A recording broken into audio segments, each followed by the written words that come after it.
There seems to be some division with the Ontario NDP after Marit Styles removed Sarah Jama from caucus following 2 weeks of controversy over her statements on the Israel-Hamas war.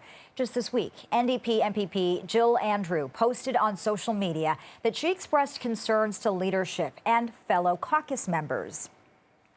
She added that she did not support the expulsion of Sarah Jama and said the decision, quote, went on to conjure what I feel were stereotypical tropes about Black people, especially Black women, who are perceived as difficult. And today, the Ontario NDP Riding Association for Hamilton Centre says it stands in solidarity with Jama. The Riding Association says the decision to expel Jama from caucus constitutes an attack on democracy, social justice, and all those activists who fight for truth and human rights. The group says it feels angry, betrayed, and extremely demoralized. A statement from them goes on to say it was the height of hypocrisy for the NDP caucus of MPPs to vote against the PC censure motion in the Ontario legislature, just minutes after Styles informed Jama that she had been removed from the NDP caucus. We condemn Marit Styles' and senior staff's decision to remove the strongest voice of justice, truth, and human rights from her caucus, and we condemn their extraordinary efforts to silence voices speaking out for the people of Palestine. And for more on the reaction to the removal of Sarah Jama, we are joined now by journalist Erica Eiffel. She is a columnist at the Hill Times and a journalist. Erica, welcome to the program. Thanks so much for joining me. Hello. You have been very vocal about the NDP's handling of this. And in your column, you write about Sarah Jama being censured in the legislature and being removed from the NDP caucus, saying, quote, we should all be afraid of the precedent this sets. Let me get your reaction to all of it.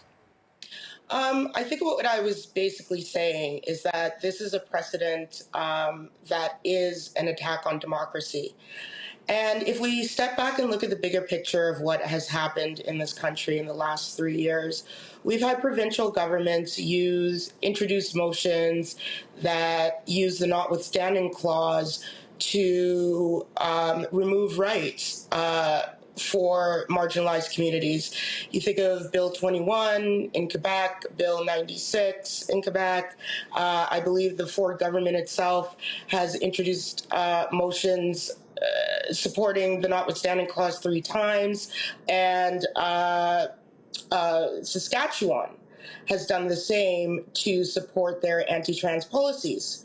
So the censure of Sarah Jama is an institutional way of really removing the voices of her constituents and removing the voice of a Black Muslim woman with disabilities. I think this was heavily miscalculated by the Ontario NDP and Marit Styles. Even if you agree with her decision, the way it played out, and as we saw from Dr. Jill Andrew, her Twitter, her Twitter thread, she basically explained that she had no idea. And so there are really some big questions about the executive branch of the NDP and how they handle these situations, because they've made this worse for themselves.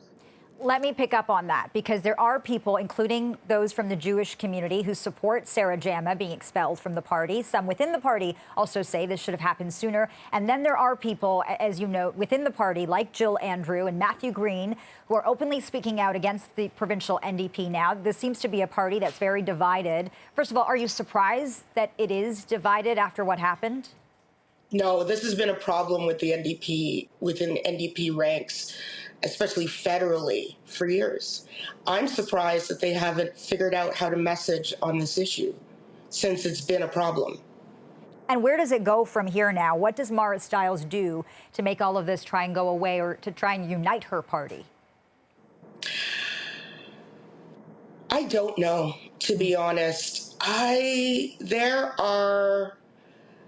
This has exposed some fissures with marginalized groups in the NDP, how they are not supported when they run, and how they're not supported, but they're used for brochures and marketing and campaign communications.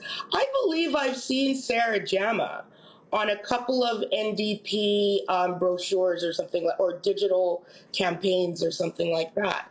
So you cannot use her to promote your party and then be surprised when she uses her democratically elected agency to put forth a position that the party is now supporting without her.